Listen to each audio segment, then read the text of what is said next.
Welcome to Authentic Living with Roxanne, a place where we have conscious conversations about things that really matter in our lives. And now here's your host, Roxanne Derhodge.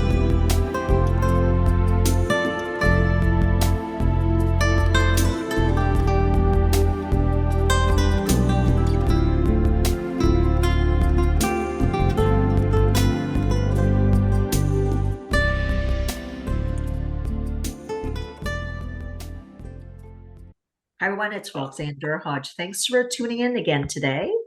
Today I have a colleague, Tyler Hayden, and Tyler is a pretty interesting guy. He's pretty, I would say, funny. Can you tell? Well, for those that can't see him, he's kind of poking around in the camera, and Tyler does some amazing things. You were starting the speaking field when you were like, what, 7 or something? Is that it, Tyler? Yeah, I finished just out of university. Yeah, so pretty much. I was Doogie Howser. Not like the rest of us that had jobs before we got into speaking. Himself and one other colleague started right out the gate, and they were quite young. So obviously he has multiple designations, of which one of the ones that I think is of note of worth is the CSP, which is an international designation for speaking, and something that he has, and we have a fair amount of them in Canada, which is amazing with our Canadian Speakers Association. So Tyler, thank you for coming in. Tyler is a guy that's always on a plane or a train or, somewhere other than home. So thanks for taking the time to hang out with us today. Absolutely, Roxanne. I appreciate the invitation. It's great to be in my studio and hanging out with your people who love you so much, and I know exactly why, because you're absolutely amazing. So thank you for the invitation, and folks out in internet land, thanks for joining us. It's great to have you here. Like Roxanne said, I've been doing this for 28 years. I'm 49 years old, written 28 books. I've traveled internationally talking to groups from Michelin and the YPO to, the local 4-H group here in Nova Scotia. I love to be able to share, connect, and help people grow. My business has been, and most of my writings have been in workplace culture, which I think would be of interest to folks on your list. As well as team building. So yeah, I curate a little thing called Team Building School. It's a little beta LMS school that we're building online, where we're looking to share some ways of how to connect and build more engaged teams. That's what it's all about. Let's talk about what got you, you're talking in your 20s, like you got in to speaking. Did you go to school was there a speaking school back then that you I wish, because the only thing that I had that was remotely speaking school was getting kicked out of class from about grade 3 until actually 4th year university. Got kicked out of class for talking too much and cracking jokes. But yeah, no, I went to Acadia University. I have a degree, bachelor's degree in outdoor and environmental education. So it was a really cool degree because it was a combination of human performance. So we studied recreation, leisure behaviors, kind of human performance stuff. Then we also did a combined degree. The other 1/3 of it was all business management. So we took OD, OT, finance, all that kind of stuff, which really helps in the business today. And then the core part that I did a major in outdoor and environmental ed. So I went rock climbing, hiking, canoeing, did adventure education, and team building. So that's how I got started. And I actually spent a lot of time doing that, even in high school and university as a consultant. I don't really count that time as my business time, but started what is now the largest student-run student leadership association in North America, and spent a lot of times helping to grow kind of the student leadership movement for the first part of my career until I got old. I had a young person tell me I was old when I turned 30. So a speaker colleague told me that if you're starting to get old, get out of the gymnasium. So I became the cool young face in the corporate world, and started at about 31 years old, working full time, doing keynotes and team design and consulting. So yeah, that's kind of been my path in a nutshell. So let's dive right into it. So, sure. I talk about connection in relationships and how leaders need to connect. So let's just jump right in. And I often think that leaders are well-intentioned sometimes, right? But they're so tactically driven, and they oftentimes don't stop to have those little pockets of fun, I would say, in order to kind of engage people. So tell us a little bit about what the core of your work is with teams and leaders, in reference to engagement. Sure. So well, I'll show you something. I put together a couple of slides that I thought might be of interest. So let's hop inside. Team engagement is so important in today's day and age. We're looking at things like how do we create higher sales, higher profitability, productivity, less shrinkage. I'm not really sure what that is, but we'll just call it shrinkage. Fewer defects, all those things that help to drive the bottom line, and make sure that our teams want to be part of it. The core of my work is all around team learning and building a model that helps businesses and individuals to be able to make sure that they're meeting in a place that's relevant. So the context of what we do as a team is relevant context, and we've got a purpose, and it matters towards what we're doing in the future. Too often, team building got kind of the bad rap where they were saying, let's just go have some fun, let's go to this camp, let's play these games, it's all kumbaya. When actually team building is a leverage point that can really move that engagement forward, move the leadership forward, and it comes down to like trust and communication and engagement and doing it in a challenging and unique way. So as a team designer and as a leader, we want to engage our teams in one of three ways. I call them the 3 Fs. It's either fun, fast forward, or fix. And what we find is that when we're working with a team and we're going to do something with them, our team needs to be fixed in a way. Maybe there's a conflict happening. So what we want to do is we want to bring in a professional, mediator or facilitator to go through that kind of stuff. That's beyond what we're going to talk about today. Fun is typically what we've been doing team building for, where we get together for a beer, we go out and do an escape room together. We do something like that. Then there's the fast forward stuff. Now, this is where the magic is. If we can take our time that we're doing training and development, or we're away on a retreat, and we can integrate team building into training, that's the magic secret sauce. So I did a project with a group that does call center stuff, and the call centers, what they were looking to do was, it's a 24/7 project is what they do in their business. And they were trying to connect the people within the different shifts. So we came up with a tool where we embedded Easter eggs inside all the different client files. Because often when you call a call center, they actually manage like 20 or 30 different clients. So they have to have an understanding of the person who picks up people in a limousine versus the plumber versus the electrician versus the dry cleaner. So we hit all these Easter eggs and we set up a scavenger hunt inside their internal database. And we gamified it and we gave prizes and points and all that kind of stuff, so that between the shifts, they were all looking for these Easter eggs inside all of the client data.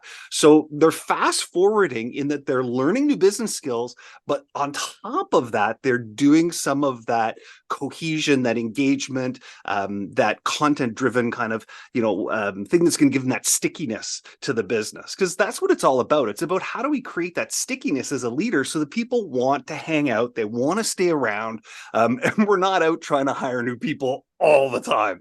So yeah, that's the 3 Fs for team building. So fun, fast forward, and fix. And the fast forward stuff, it's just magic. And if you do team building right, and you do it at regular intervals inside of your regular business activity, particularly those times when you're getting together to teach something new or work on a skill, those can be really great times to create that cohesion. So this was digital, obviously, right? The Easter eggs were digital. So totally, that's interesting, right? So again, if you think about kind of with obviously the pandemic, everybody was thinking virtually. Yeah. But this was something that you were doing even previous to that with your teams. Yeah, COVID was funny because I had already been speaking and training on how to build what was called a co-located workforce. So that was kind of one of the original terms, that the geographically dispersed workforce. We were doing team building stuff with people all around the world, and trying to figure out how to do it over the phone using computer systems. Looking at even just the disparity between what people had for tools at their access, whether it's a camera. I mean, I'm working with a 4K camera right now. Somebody who might be logging in, they might be, not even on a 1080p, right? They're, the disparity of what technology people have back in the day was, a 486 versus, styled computer versus, something that might be like an iMac or something like that. So being able to connect people was challenging pre-COVID. And that was one of the benefits of COVID, at least in my business, was things leveled out, and the access to technology, the access to the tools that we needed to connect people changed and adapt. And so that's been kind of the last couple of years. I've been building the team building school, where I'm trying to take all this stuff that I had inside my hard drive and download it into the school so that people can download them and use these tools in their space with their teams. So do you find that a lot of people maybe focus on one part of the three F's? Like maybe they kind of have fun, right? Mm-hmm. And it's completely disconnected from kind of the fast forward or the fix. Do you find that typically kind of think, they think about, oh, we'll just do like a scavenger hunt once. Right. Oh, we'll have a potluck or do something like that. And that's separate from anything in reference to functionality of what their day-to-day function is. Is that what you find a lot of? You're absolutely right, Roxanne. What happens is managers, they look and they say, okay, well, we have a budget that we can do a quarterly team event, and you'll see it on their agendas where it says team building, and it's. Team building happens. Team building is not scheduled. Team building is something that happens over time. It's like Richard Lavoie said. He talks about the poker chip theory. And what's interesting is when you're born, you've got this piggy bank, and everybody tells you, "Oh, you're beautiful, you're wonderful, you're so smart. Oh, look at you, you stood up. Oh, you peed in the potty. That's amazing." And people are constantly throwing these poker chips into your piggy bank. And then all of a sudden, people start going, "Oh, you're not very smart. Oh, you flunked math." Oh, and they say, you can't do a sit-up, a push-up, you can't run, blah, blah, blah. And they start pulling out all these poker chips. Our teams are no different. As a manager, what we want to do is we want to start putting poker chips on a regular basis into all of our team members. Team building is not something that happens in an instant, in an occasion. It happens progressively. In a bunch of instances, often you don't even know it's happening. It's those water cooler moments. It's those 5 minutes before the meeting starts. It's giving a reward that matters to the person. Instead of giving out a 5-year award and it's automatically a watch, you give somebody a whole new toll painting kit because you know that they love to paint and they love to do artwork. It shows that you care and are connected to them as a leader.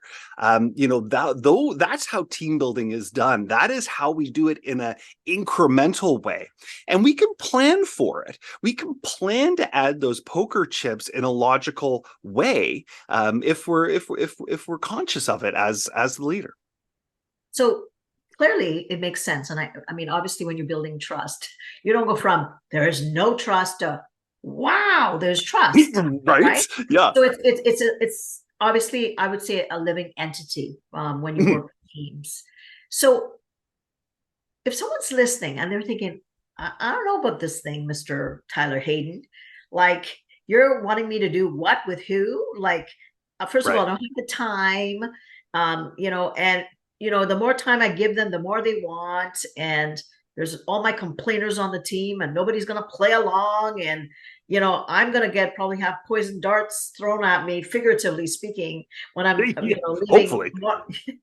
So all those things, these are all reasons that a lot of managers say, right? Like, we're run off our feet, and give me the reasons. Like, I know you with that slide, you talked about all the benefits, but what are some of the reasons when you're talking to, say, to get buy-in, right? Obviously, you have to talk to a company. They're coming to you for a different reason, but then you have to go to the managers to be able to say, okay, by the way, I'm the person that's going to help you have people get along better and have fun at work. How do you kind of, from the person that's not really into it, kind of get them potentially thinking about it a bit differently?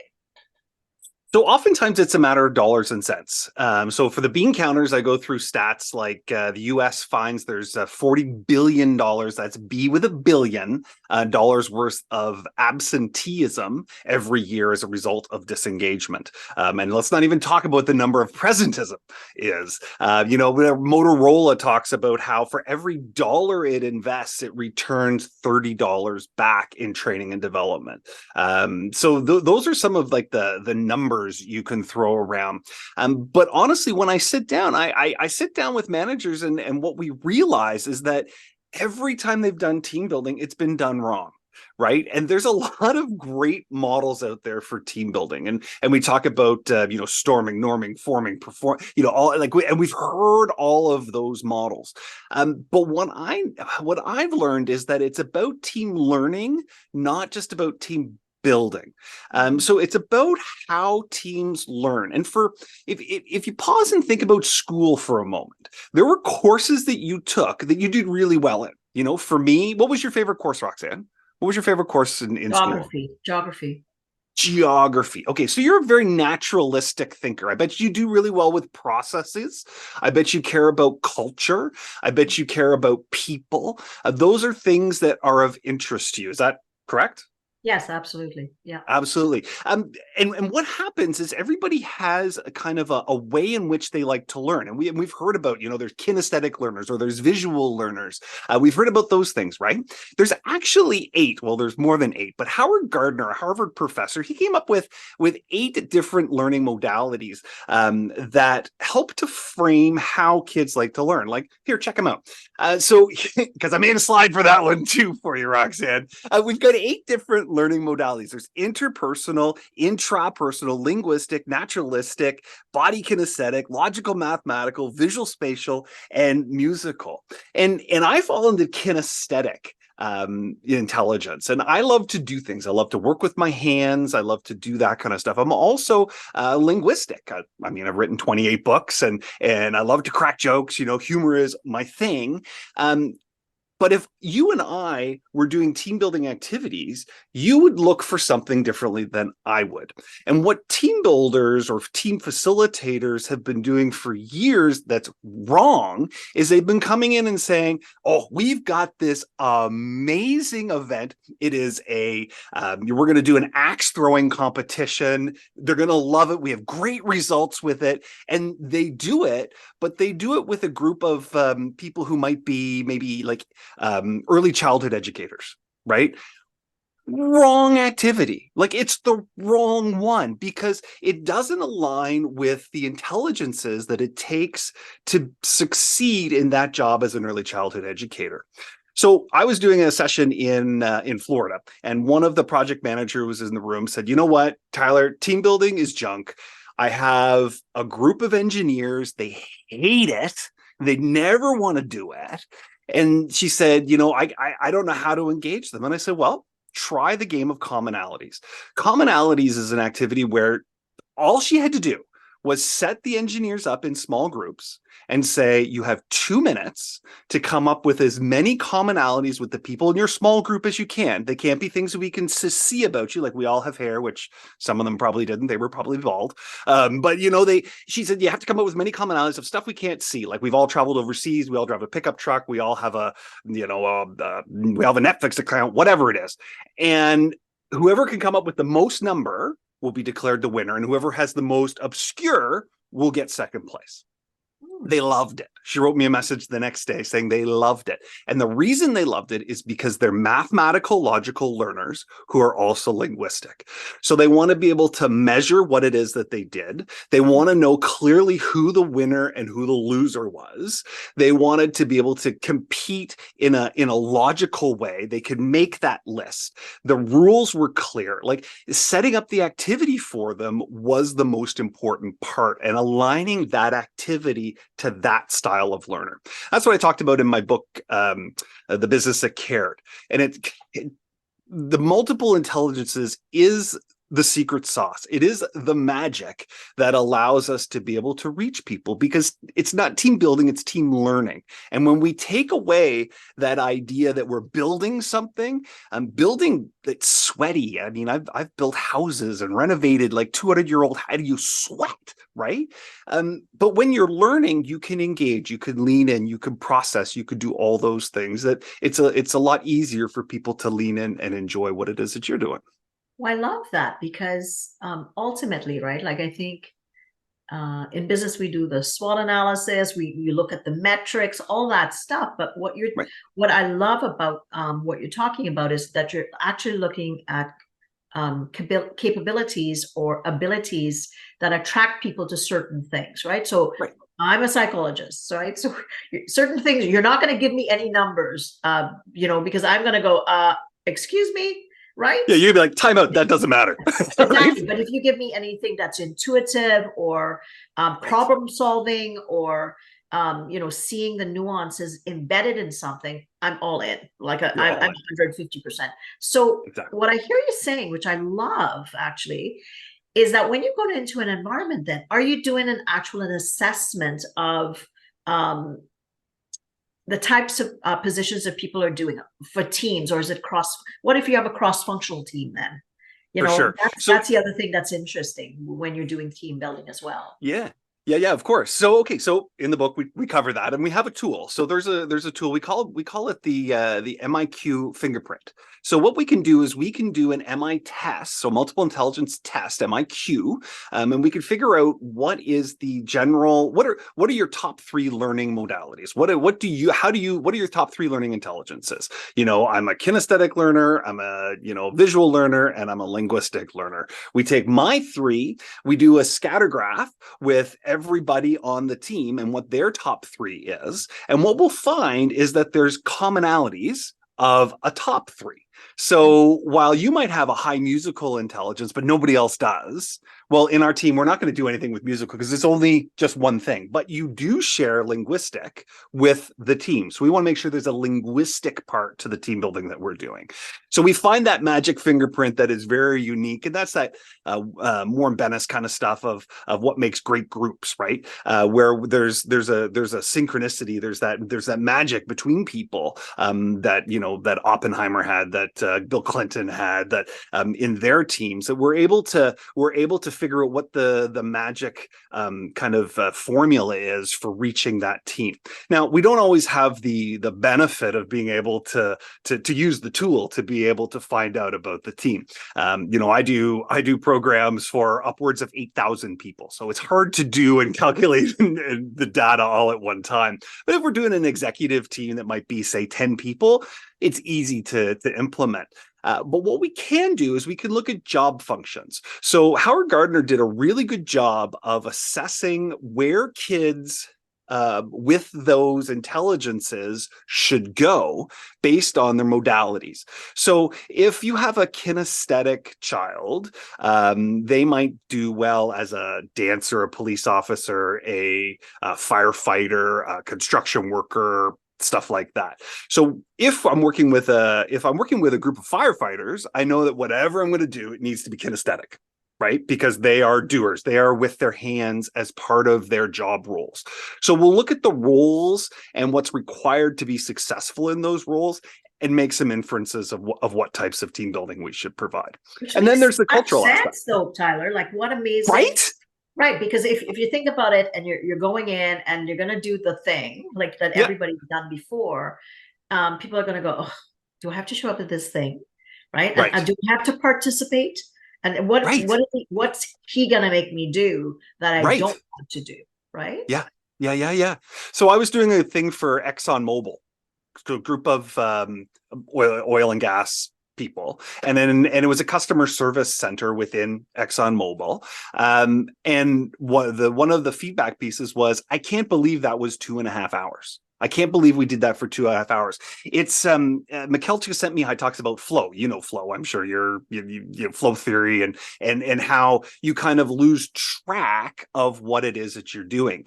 In flow theory, Mikkel Csikszentmihalyi talks about how do we get to that optimal state of flow, and that's what good team building is all about. It's where our skill level matches our maximum challenge level. And what happens when people are in team building is they'll look at, the team builder will all of a sudden start to set up things that are either really boring, like low skills and, low challenge, and you'll have an apathetic team. Kids do that all the time in school, right?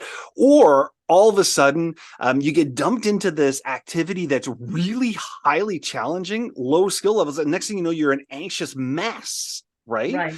So being able to match what we want people to succeed at, we need to get an understanding of what their challenge level is and what their skill level is. And as soon as we can do that, we can get them into that flow state where they're like, oh my gosh, where did that time go?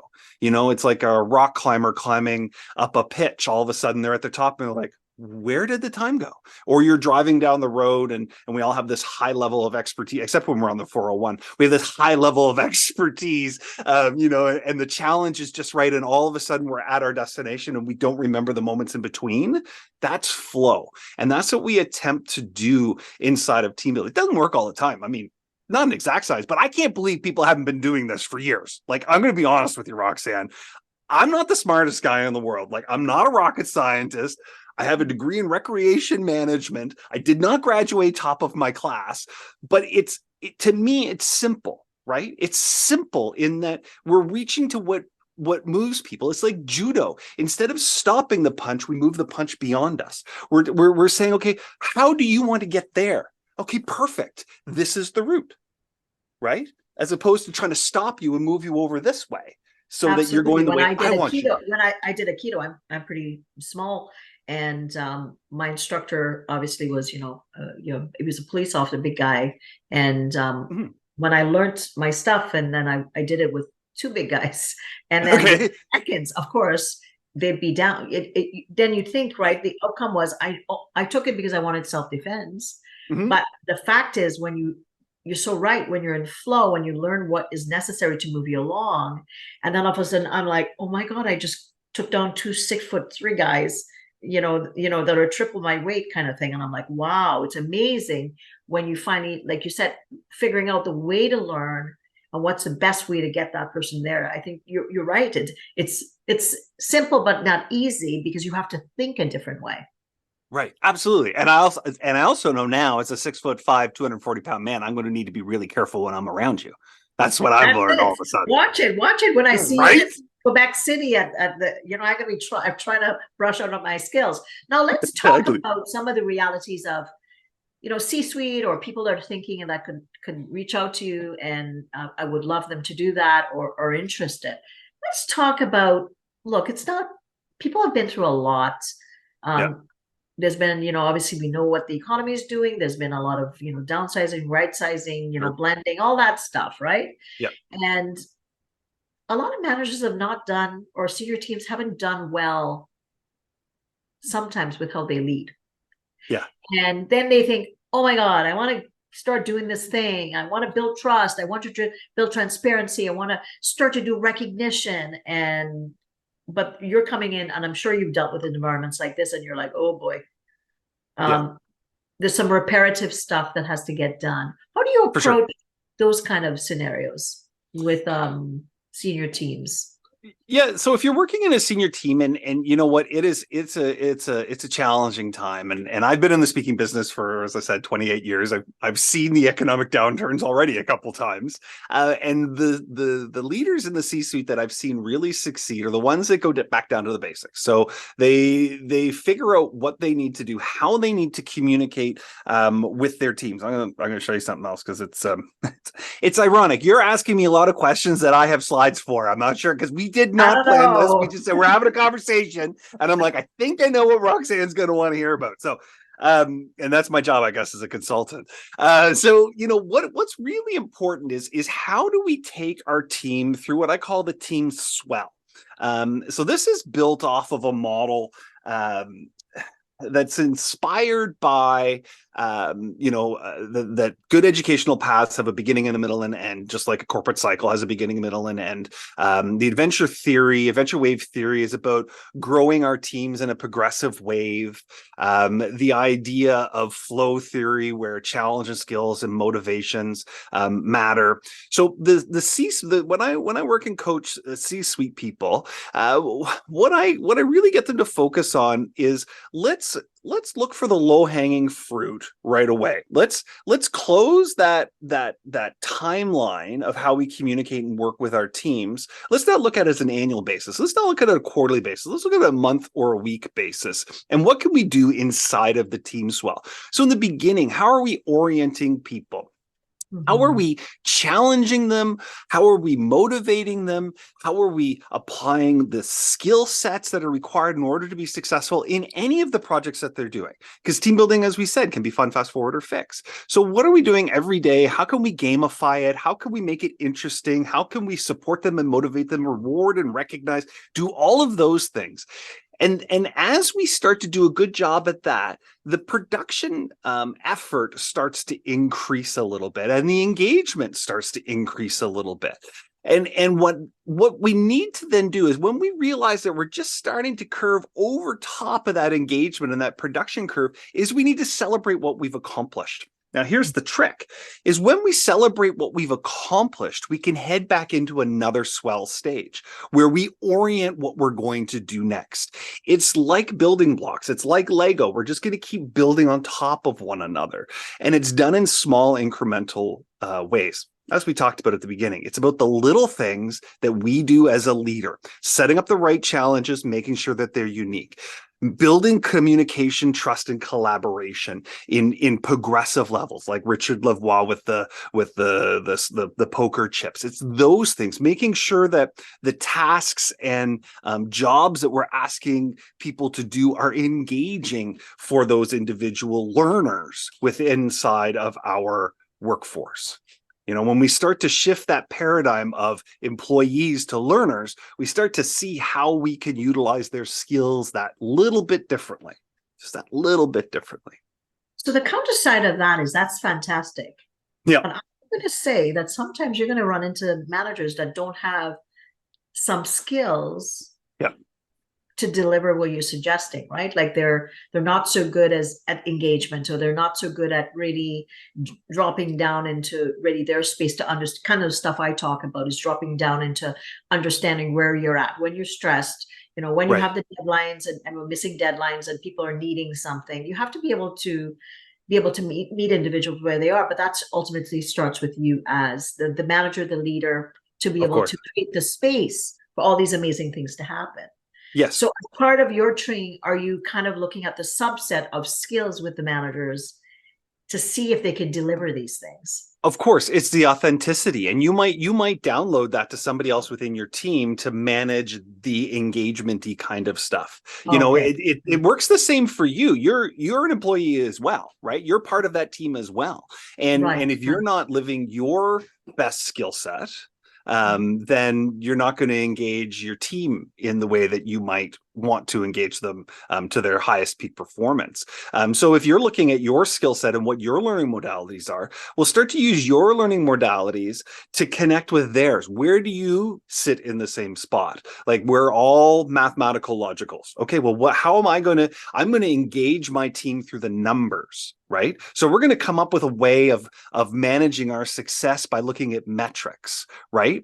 Kinesthetics, we're going to want to look at those same metrics, but I have to build a way of doing that. So every time somebody succeeds, they write what they succeeded on a coin and they glue it to the next coin. And the next thing you know, you're stacking up all these coins glued together. Right. Like, so we're coming up with ways of using your skill set.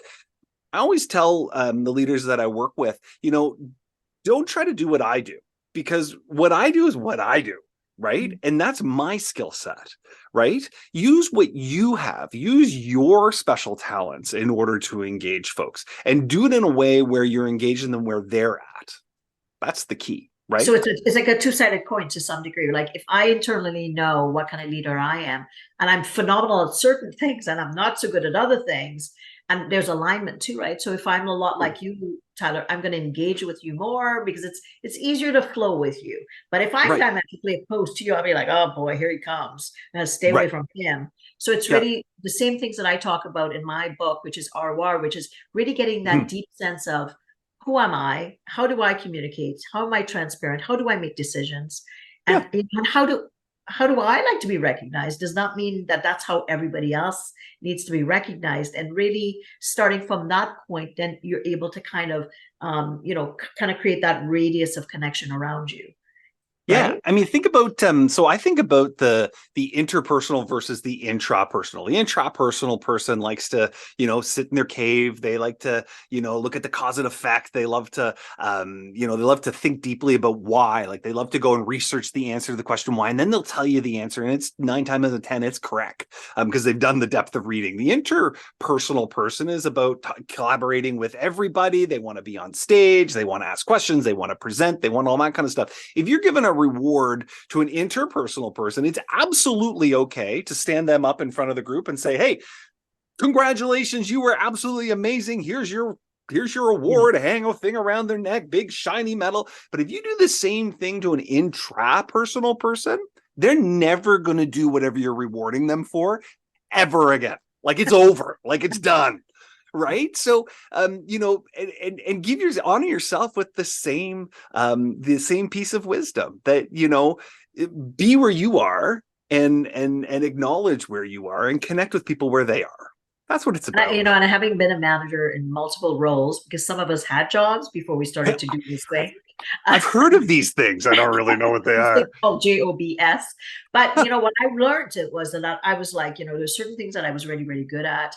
Like I said, but I had people honestly, I think sometimes they were planted on my teams and they were microscopic and they were like the engineers of the team. Right. And they would find every time I had missed something. But what they forced me to do was to get better at what they were needing for me to connect at. So I would pour through reports more, and I would look at my training analyses even more so that I could deliver in a way that allowed them to hear what they needed to hear based on the outcome that they were looking for. So it forces you, right? And you know why it forced you? Because you are that naturalistic learner where you care about that community and that culture. And you were getting pushback from the culture saying, geez, Roxanne, you know what? We need it in this way. And you let us down in that way. And you didn't want to let that group down, and you didn't want to break the fabric up. So using, our tool of MIQ, your interpersonal skills where you really cared about the people, and your naturalistic skills where you cared about the process and that there was that community and all those pieces happening, you were willing to go that extra mile in order to help to make sure that can be done right. Sometimes they made you look, they tripped you up. So then you're like, totally. I can't be on. It's like with the legal profession, and we're like, there's a statistical analysis error of 0.05, and I'm like, and then you're in the middle of a presentation, and then you're there is a statistical, but it's irrelevant, but they toppled you. So I think it's really what it did for me as a young manager, because I was in my 20s, is it really showed me, okay, well, I obviously don't naturally think like that, but I've got a subset of such different learners, and if I'm going to lead them, how is it that I'm going to effectively do that? And then somebody just go, well, that's too bad you think like that, and then of course you lost a third of your team. But as managers, obviously it's kind of figuring out what are my gifts, what are my blocks, and how do I enhance what I need to. Now, for people that are, I'm sure, going to love this because you're so engaging and funny, Tyler. Let's say there's leaders listening and they're like, boy, you know what? Geez, we've kind of done that thing we said we do the professional development days, and there's another one coming up, and I don't even know what to do because we're not getting engagement and things aren't getting better. And where can people reach out, or what are some of the things that they should start thinking about as they plan, because they've not been getting the outcomes that they're looking for? Sure. Well, I mean, you can connect with me for sure. And guess what? There's a slide for that too. So here's a bunch of slides. I love when people are prepared, Tyler. So this is all of it. I appreciate that. You know what, here, you can go to my website, tylerhayden.com. You can go to teambuildingschool.com, or if you're scanning that QR code right now, then what you're going to find is that there's actually a link to the team building toolbox. So if you want to look at doing things a little bit different, I can come in for sure, and absolutely happy to do so. But you'll also find that working with the team building toolbox, there's a bunch of pre-made activities and tools and things that you can do straight away to help to engage your team. Like, for example, and we can play a game if you want to. I'll start. Yeah. I love playing games. Let's see if we can find the right screen. There it is. We've got a game called the Magic 2-Ball. And the Magic 2-Ball is awesome because what you end up doing is you end up coming in and you might remember another ball from pool that I can't talk about because it's different. But you shake it, and then all of a sudden there's a quick little question that comes up, like, what's your greatest passion? What's your greatest passion, Roxanne? Scuba diving. Scuba diving. Very cool. I love that. And then you just go back down to the 2 and you flip back over and you do another one, and randomly comes up with another question. So there's new ways of engaging and finding cool ways to connect with people. That's one of them. Another one, that's my little piece of paradise that you're seeing there. That's that's my cottage. Where's the picture? That is Kingsburg, Nova Scotia. It is just outside of Halifax on the South Shore. It's absolutely spectacular. We have another one which is called So You Want to Be 100 Air.